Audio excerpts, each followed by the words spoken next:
negotiations with the WNBA. What are your thoughts on that?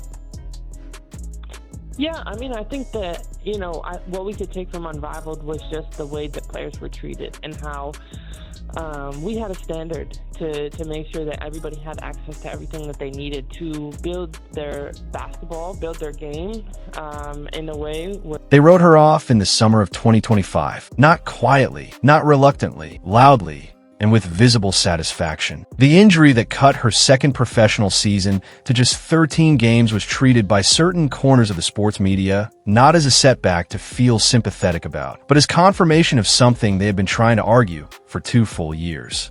She was fragile, they said.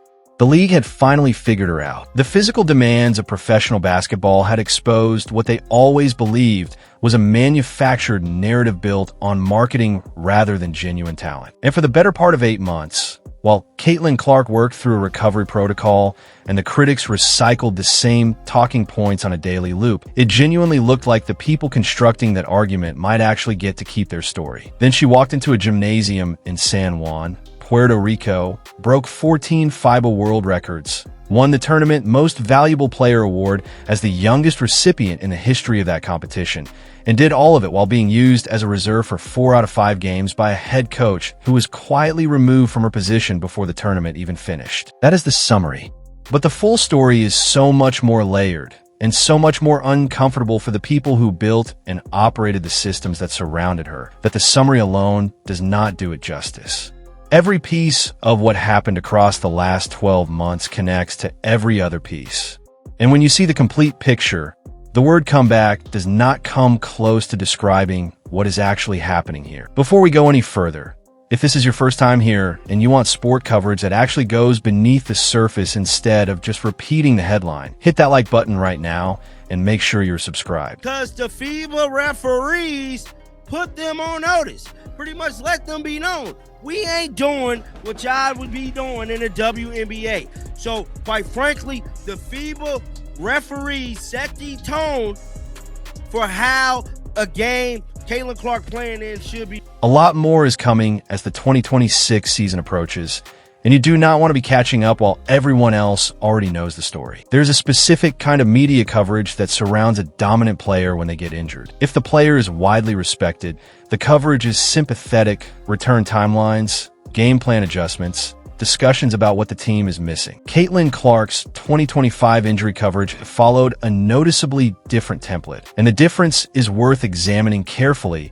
because it tells you everything about the environment she was navigating. The groin injury that gradually limited and eventually ended her second professional season was not a single dramatic moment. It built over weeks, the way that kind of injury does, becoming impossible to push through until the Indiana Fever's medical team made the responsible decision to shut her down for the remainder of the year. She appeared in 13 games before that call was made. And in those 13 appearances, still grinding through discomfort that would have ended most player seasons far earlier, she averaged 16 points, 5 rebounds, 8.8 assists, and 1.6 steals per game. The efficiency was elite. The impact on every game she played was visible in real time.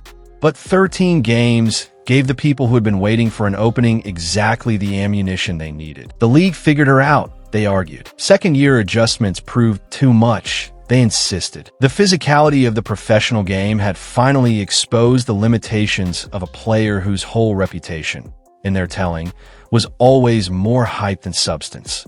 These are not fringe voices operating on the margins. They were prominent commentators on national broadcasts, podcasters with large audiences, columnists whose work reached hundreds of thousands of readers. The narrative spread fast because it had been preloaded and ready to deploy the moment any evidence appeared to support it. Meanwhile, the Indiana Fever finished the regular season at 24 wins and 20 losses without their franchise player for the bulk of the schedule. It was a respectable record that showed genuine roster depth, but anyone paying attention understood the obvious disconnect. And more importantly, they noticed the reaction from certain corners of the professional game.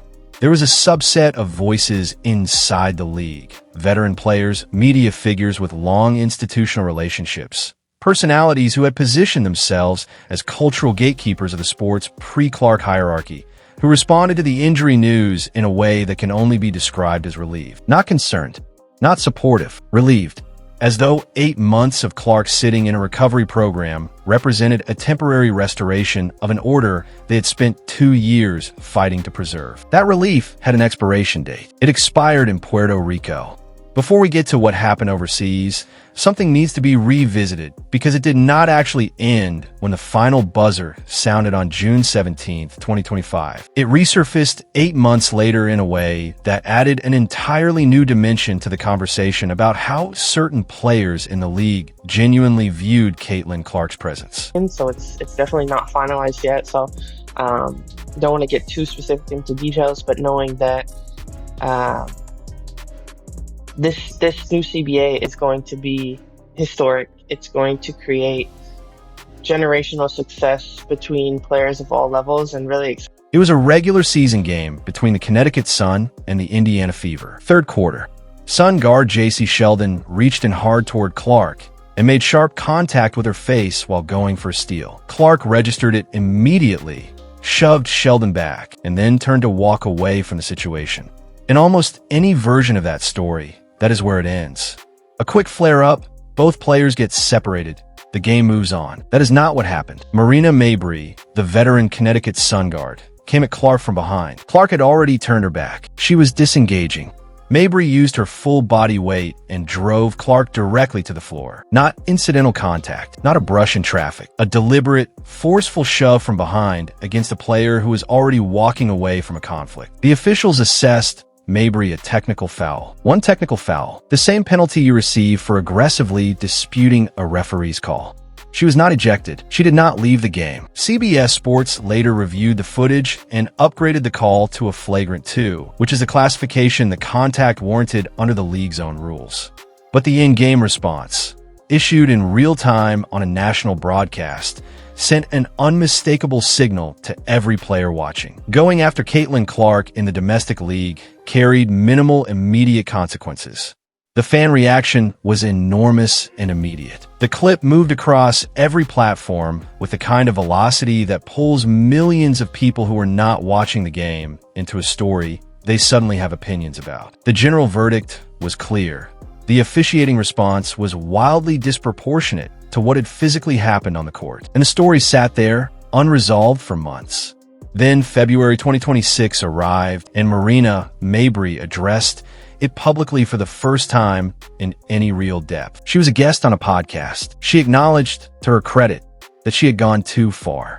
She admitted her emotions had gotten away from her in the moment. Had the statement ended there, it would have landed as a straightforward admission and likely faded quickly. Mabrey did not stop there. She followed that acknowledgement by claiming that Clark had been, quote, low-key punking the team. She framed her violent reaction as an understandable emotional response to the discomfort of losing to a superior opponent operating at an elite level. The implication was that being outplayed with that degree of consistency had felt disrespectful, and that the feeling of disrespect provided some kind of context for a shove delivered from behind against a player who had already walked away. Read that framing slowly and let the logic of it settle. The argument being constructed was this. Caitlin Clark played excellent basketball, and the excellence of her play created an emotional state in her opponents that explained, even partially justified, the physical response it provoked. That is not an argument about basketball. That is an admission that the hostility directed at Clark inside the league was never actually about her personality, her conduct, or anything she said. It was about her performance. She was too good, too consistently, and the frustration that produced was dressed up as something else for 2 years. Mabrey's February interview stripped the costume off entirely, benched 4 times, then broke 14 world records. In early March of 2026, Team USA traveled to San Juan, Puerto Rico for the FIBA Women's Basketball World Cup qualifying tournament. Caitlin Clark was on the roster. She was 8 months removed from competitive basketball. She had said publicly she expected to need time to find her rhythm again after such a long absence. By almost any measure, the expectation going in was a gradual reintroduction. Ease her back, let the veteran infrastructure carry the early load, give her space to rediscover her timing. Head coach Kara Lawson started her in 1 game out of the first 4 on the schedule. 1 game out of 4. And every single time Clark came off the bench in those other games, the same thing happened. The offense changed its character entirely. Ball movement accelerated. Spacing improved in ways that created angles that simply had not existed when she was sitting behind the scorer's table. Decision-making became sharper at every position because defenders had to account for what she might do next on every single possession. The team looked like a fundamentally different unit when she was on the court versus when she was watching. This was not a subtle pattern visible only to people with access to advanced statistical software. It was visible on a screen in real time to anyone paying attention. And the numbers that came out on the other end of the tournament were not just impressive by WNBA standards or by American basketball standards. They were unprecedented at the global level. She broke 14 FIBA world records across the qualifying window. 14. The full list deserves its own dedicated video, but the headline statistics communicate the scale of what happened. Over 50 total points accumulated across the tournament, 25 assists, 9 three-pointers, and a tournament efficiency rating of 104. She won the Most Valuable Player award and became the youngest player in FIBA's competitive history to earn that recognition at a Women's World Cup qualifying event. She did this while the coaching staff used her as a reserve 4 out of 5 games. She did this 8 months removed from a serious injury that had ended her domestic season before the calendar even reached October. And critically, she did this under the officiating standards of FIBA, an international governing body with no institutional connection to domestic league politics, no long-standing relationships with veteran players, and no incentive to protect any established hierarchy. Their referees call fouls when fouls occur. They enforce the cylinder rule and protect the offensive player's freedom of movement because the rulebook instructs them to do exactly that. When that standard was applied to games featuring Caitlin Clark, the product looked different from what 2 years of domestic broadcasts had presented. The contact disappeared. The offense flowed. The records fell in sequence. The global sports media noticed in a way that no domestic WNBA controversy had produced before. International basketball outlets that rarely pay sustained attention to women's qualifying tournaments ran extended features. The social media numbers were staggering, and the people inside USA Basketball with oversight responsibility over the entire operation saw every minute of it play out on a globally broadcast stage. The coach who quietly disappeared, with 3 games remaining in the qualifying schedule. Something happened that the mainstream coverage treated as a minor logistical footnote, even though it communicates something significant. Kara Lawson was no longer the Team USA head coach. There was no formal announcement. There was no press conference where the decision was explained in plain language. She was simply no longer in the position. Nate Tibbetts, the head coach of the Phoenix Mercury, stepped in to lead the team through the remaining games.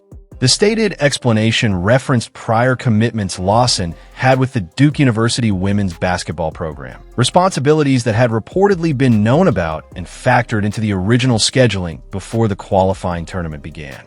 That context existed and is worth noting honestly, but the timing is impossible to strip of its meaning regardless of the scheduling explanation. Kara Lawson was the head coach who started Caitlin Clark in one of the first 4 games of the tournament, where Clark ultimately broke 14 global records and won the Most Valuable Player award operating primarily off the bench. With 3 games left to play, a different person was on the sideline. Whether the original scheduling logic fully accounts for the transition, or whether the institutional reaction to what was visible on the court every time Clark entered the game accelerated any pre-existing timeline, the outcome is the same. The coaching structure responsible for the most discussed deployment decisions of the tournament did not see it through to completion. What the change confirmed, quietly but unmistakably, is that someone with authority looked at the evidence being produced in real time and made a decision. A generational player was being used as a reserve in 4 out of 5 games and responding by breaking international records every time she touched the floor. The people responsible for American basketball on the international stage clearly concluded that the arrangement could not continue unchallenged. It did not. The broader significance is what this coaching reorganization represents in the arc of Clark's career. Every institutional layer that has attempted to limit her production has ultimately been moved or removed. The domestic officiating pattern was exposed when FIBA referees applied a consistent standard and her production became historically dominant. The coaching decisions most associated with limiting her deployment were reversed by the people with the authority to make that call. The pattern is consistent enough now that it can no longer be described as coincidental. The technical foul that blew up in everyone's face. Even in the middle of rewriting the record books, the controversy kept finding her. During the qualifying tournament, FIBA officials issued a technical foul warning to Clark and several other players for what the governing body described as excessive celebrations on the court. The announcement landed on social media within minutes of becoming public, and the response was immediate, loud, and almost entirely one-directional. The irony required no analysis to perceive. In the domestic league, Caitlin Clark had been shoved to the floor from behind by a player who received a single technical foul. She had been subject to a documented pattern of physical contact across 2 professional seasons that the league's own officiating statistics struggled to justify under any neutral standard. She had been told explicitly and implicitly through the enforcement decisions of domestic officials that the contact was simply part of the professional game she needed to adjust to. And now, on an international court where the referees had actually applied consistent rules, where she had responded to that environment by breaking 14 global records, she was receiving a warning for celebrating too enthusiastically. The public reaction was withering. Fans pointed out the specific contrast between a violent shove from behind drawing a technical foul against the person doing the shoving, which was the domestic standard applied in June 2025, and a celebration drawing a warning against the person doing the celebrating. The clips circulated side by side. The comparison made the case without any accompanying commentary needing to spell it out. Whether FIBA's procedural decision was technically defensible under their specific regulations or not is almost beside the point in terms of how it landed publicly. What it produced was a wave of global attention directed at the tournament, at the contrast between international and domestic treatment of the same player, and at the broader question of what standard is actually being applied when Caitlin Clark plays basketball in different jurisdictions. None of those questions produced answers that reflected well on the domestic establishment. The collective bargaining agreement that required her gravity to exist. On March 22nd, 2026, the WNBA and the Women's National Basketball Players Association formally ratified a new 7-year collective bargaining agreement. More than 90% of eligible players participated in the ratification vote. The result was unanimous. Every single player who voted said yes. The headline numbers represent a transformation of the league's economic structure so dramatic that the league's own 3-decade history barely provides useful context for understanding the scale of it. The salary cap for the 2026 season is $7 million, compared to approximately $1.5 million under the previous structure. Projections suggest the cap will exceed $10 million before the 7-year agreement concludes. The average player's salary is expected to climb from $120,000 in 2025 to approximately $600,000. The minimum salary, which sat at $66,079 in 2025, is now $300,000. Some elite-tier players will earn more than $1 million annually for the first time in the league's existence. These numbers need historical context to land properly. The WNBA operated at a financial deficit for most of its nearly 30-year history. Television rights deals were modest. Corporate sponsorship revenue was limited and inconsistent. The league required financial subsidization from its NBA partner organizations to maintain basic operational stability in ways that nobody inside the business found entirely comfortable to acknowledge publicly. For 3 decades, the honest conversation about the WNBA's commercial viability was one that league executives and players' union representatives both found reasons to avoid. Something changed that equation. The broadcast networks that signed the new media rights deals preceding the CBA did not do so as an act of institutional charity toward women's sports. They are commercial entities operating with rating data and audience projections. Their data showed that WNBA games featuring Caitlin Clark delivered viewership numbers competitive with mainstream cable sports programming in ways that had genuinely never happened before in the league's history. That data justified contracts. Those contracts created the revenue base.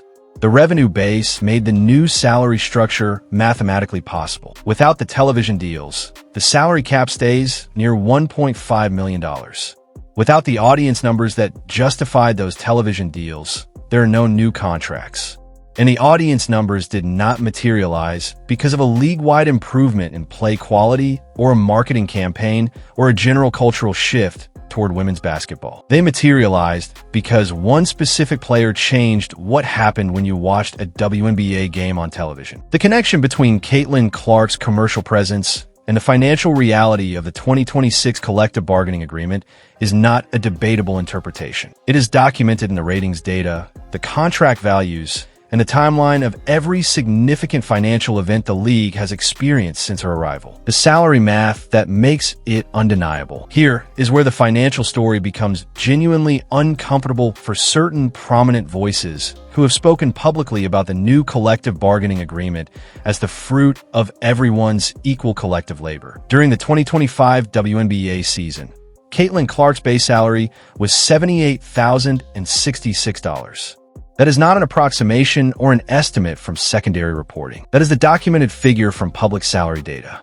In a league whose commercial structure she had directly and measurably transformed, her contractual compensation was less than what most NBA organizations pay their least used roster players for a single game appearance. For further context, the Indiana Fever's highest paid player during that same 2025 season was guard Kelsey Mitchell, whose base salary was $249,244.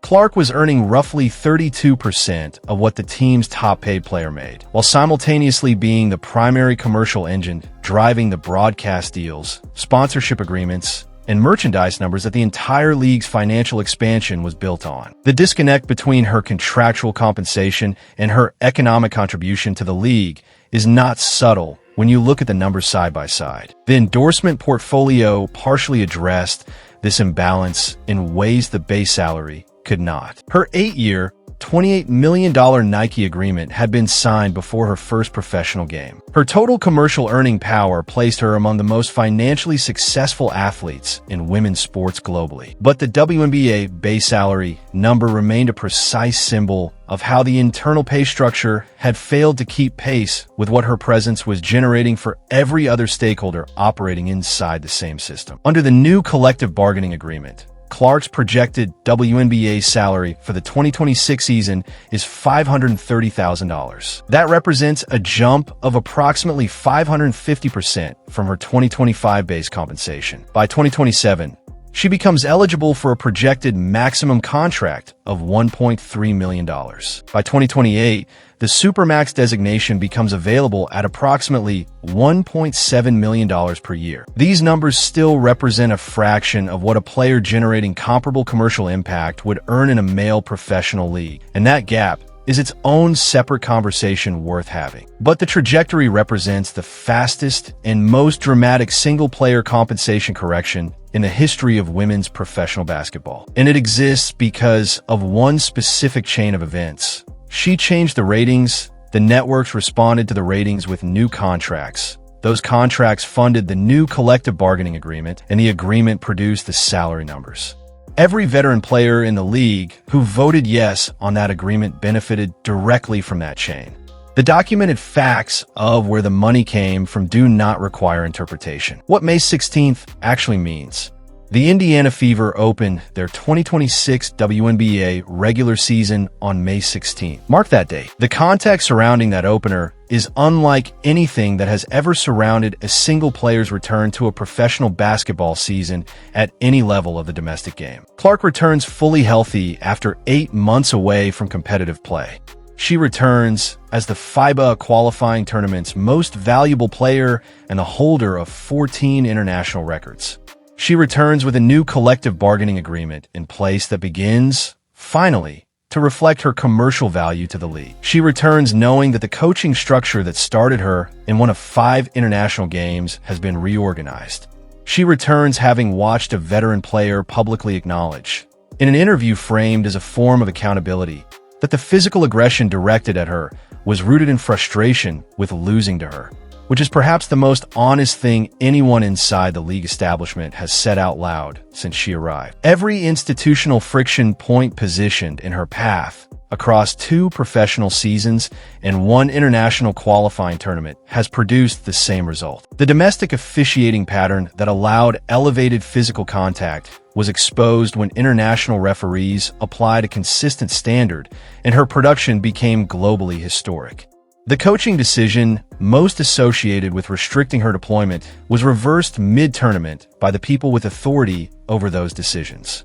The salary structure that paid her $78,000 while she drove a financial revolution is being corrected through a 7-year agreement that required her presence to exist in its current form. The opponents who prepare for the Indiana Fever ahead of May 16th will be ready in ways they have never been before. Defensive schemes will have evolved. Film sessions will be exhaustive and detailed. Scouting reports will be the most thorough in the league's history. Every team in the WNBA has spent the offseason focused on the same central problem. What do you actually do about Caitlin Clark when the playing field is level and the officials are calling the game the way it is supposed to be called? None of that preparation changes the variable that has remained constant across every level and every environment Clark has ever competed in. When the difficulty of the challenge increases, her performance increases with it. The FIBA tournament was the most recent and most globally visible proof of that pattern. She arrived as a reserve, 8 months removed from serious injury, operating under coaching constraints that would have disrupted most players' competitive rhythm permanently. She left with every major individual honor the competition offered and a record that no player in FIBA history had produced before. The 2026 season is arriving with the full weight of everything that preceded it, pressing down on every game from opening night forward. Every piece of the 2-year story. The physical contact, the officiating questions, the salary disparities, the injury, the benching, the 14 records, the coaching change, the unanimous CBA vote is context that every player, every coach, every executive, and every broadcast partner carries into May 16th, whether they want it or not. What the complete picture actually tells you. 2 years ago, certain people inside professional basketball genuinely believed that the right combination of physical pressure, selective officiating enforcement, narrative management, and strategic deployment decisions could slow what was happening. They had access to rosters, referees, media relationships, and decades of institutional leverage inside the domestic game. They used every available tool across 2 full professional seasons. When a serious injury shortened a third, they treated the window as a bonus opportunity to let the containment narrative run unchallenged. The results are on the record. 14 FIBA world records.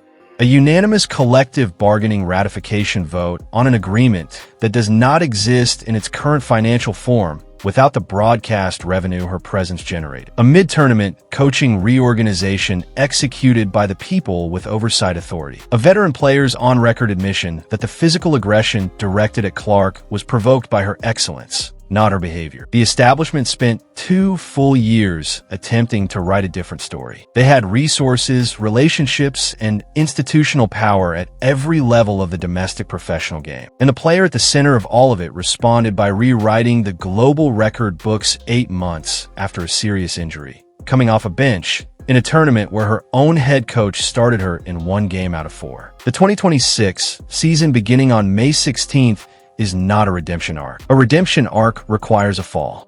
What the complete data shows is a continuous upward line that institutional friction tried repeatedly to interrupt and failed completely every single time. The season ahead is where that line meets the largest audience it has ever had, under the brightest commercial spotlight, with every piece of historical context now fully visible to everyone watching. The era of manufactured ceilings is over. What comes next is going to be something the sport has never seen before, and you do not want to miss a single game of it. If you made it all the way to this point, drop your prediction for Caitlin Clark's 2026 season in the comments right now. Does she win the league's most valuable player award? Does she take the Indiana Fever deep into the playoffs? Does this become the defining season of her career so far? I read every single response, and I genuinely want to know what you think is coming. And if you are not subscribed yet, do it right now. We cover every major story in women's basketball with the level of detail and honesty it actually deserves. not the version that gets softened to protect institutional relationships. The 2026 season is going to be the biggest one this league has ever staged. Be here for it.